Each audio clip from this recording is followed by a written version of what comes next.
नमस्कार दोस्तों। मैं आज आप लोगों के सामने एक कहानी बताने जा रहा हूँ। एक ऐसे आदमी की कहानी है वो कि जो अपने भारत देश की रीढ़ की हड्डी है। नहीं तो कौन सा भी देश रहे, वो देश की वो रीढ़ की हड्डी है। अगर उस आदमी ने ना बोला, नहीं तो हाथ खड़े कर दिए, तो उस देश की अर्थव्यवस्था वही के वही रुक जाएगी। सारा कुछ खत्म हो जाएगा, विनाश हो जाएगा। एक ऐसे आदमी जिसके डिपेंडेंसी आज आप लोगों को मालूम नहीं है। एक ऐसे आदमी की कहानी बताने के लिए जा रहा हूं जिसे कहते हैं ड्राइवर। एक ड्राइवर भाई की कहानी मैं आप लोगों के सामने बताने के लिए जा रहा हूं। बिजनेस में क्या होता है, एक पार्टी माल बेचने वाली होती है और एक लेने वाली होती है, और इन दोनों के बीच में एक ट्रांसपोर्टर रहता है, एक गाड़ी मालिक रहता है, एक ड्राइवर रहता है। कोई ना कोई तो ट्रांसपोर्टर गाड़ी मालिक ड्राइवर मिल ही जाता है। गाड़ियां लग गई, माल डाल दिया गया गाड़ी के ऊपर। रातों रात गाड़ी ट्रैवल करके डेस्टिनेशन पे, अनलोडिंग पॉइंट पे पहुंच गया।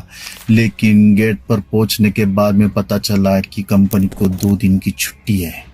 अनफॉर्चुनेटली तीसरे दिन वो गाड़ी का जो ड्राइवर था, उसके भाई की शादी थी। जो अनलोडिंग पॉइंट था वहां से 2-2.5 किलोमीटर के डिस्टेंस के ऊपर वो उसकी शादी अटेंड करने के लिए जाने वाला था। लेकिन कंपनी में पता चला था कि 2 दिन तक गाड़ी अनलोड नहीं होने वाली है। और तीसरे दिन जब कंपनी का गेट खुला, तब दूसरे पहले वाले जो गाड़ियां रुकी हुई थी उनके गेट पासेस आने के लिए स्टार्ट हो गया। उस गाड़ी का उसमें नंबर ही नहीं था।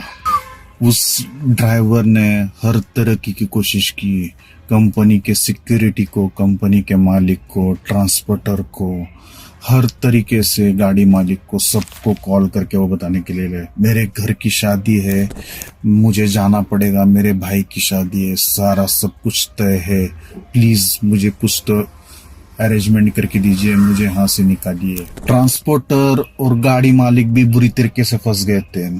उनके पास भी ड्राइवरों का शॉर्टेज था, मैन पावर शॉर्टेज था। वो टाइम पे इतने शॉर्ट नोटिस के ऊपर, वो लोकेशन के ऊपर किसी को भेजना उनके लिए पॉसिबल नहीं हुआ। और अनफॉर्चुनेटली ड्राइवर भाई अपने भाई के शादी के लिए जा नहीं पाया, अनुपस्थित रहा। इतना सब कुछ होने के बाद में भी वो ड्राइवर सोचता रहा कि ठीक है, शादी के लिए नहीं तो जा पाया, लेकिन अभी बाकी का कुछ छोटा मोटा फंक्शन रहेगा वो जाकर अटेंड करेगा। उसके प्रयास वो करने लग गया, उसके लिए वो फॉलो करने लगा। लेकिन कंपनी के अंदर में कोई दूसरा इशू निकल आया था। कुछ क्लियरेंसेस थे वो अभी भी बाकी थे, और वो गाड़ी को गेट पास अभी भी मिला नहीं हुआ था। चौथा दिन खत्म हो गया था, गाड़ी वही स्पॉट पे खड़ी थी। ड्राइवर पागलों की तरह कॉल किए जा रहा था।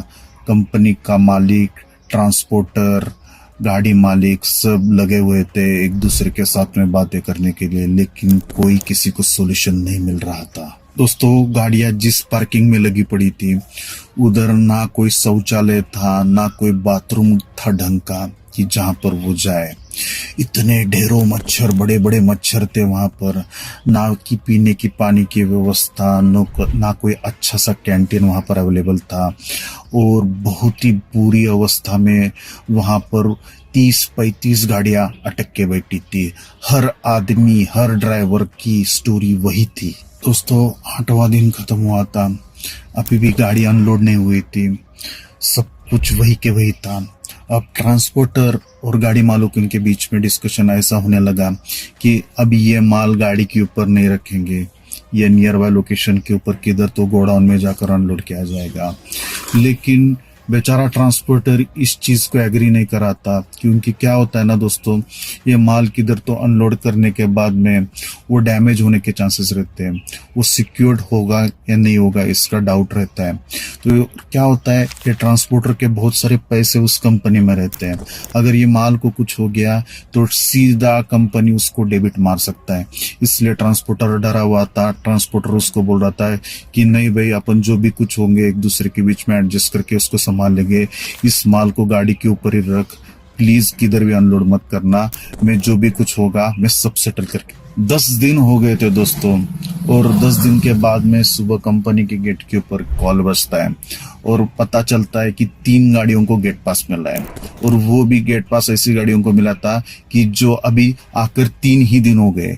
ये लोग तो 10 दिन से बैठे रहते, उनका गेट पास आया ही नहीं है, और वो कंपनी के अंदर में इमीडिएट बेसिस के ऊपर बुलाकर उनको अनलोड किया जाता है। ड्राइवर का गुस्सा टूट पड़ता है, ड्राइवर कॉल करके गाली गलौज करना स्टार्ट कर देता है, मिसबिहेव करना स्टार्ट कर देता है। जायज है, उसकी हर गाली, उसका हर बिहेवियर जायज था, क्योंकि 10 दिन बहुत लंबा समय रहता है और आपको कोई समय रेखा नहीं है और आपको बताया गया कि आपको इधर रुकना है। मतलब ये काले पानी की सजा की तरह था दोस्तों।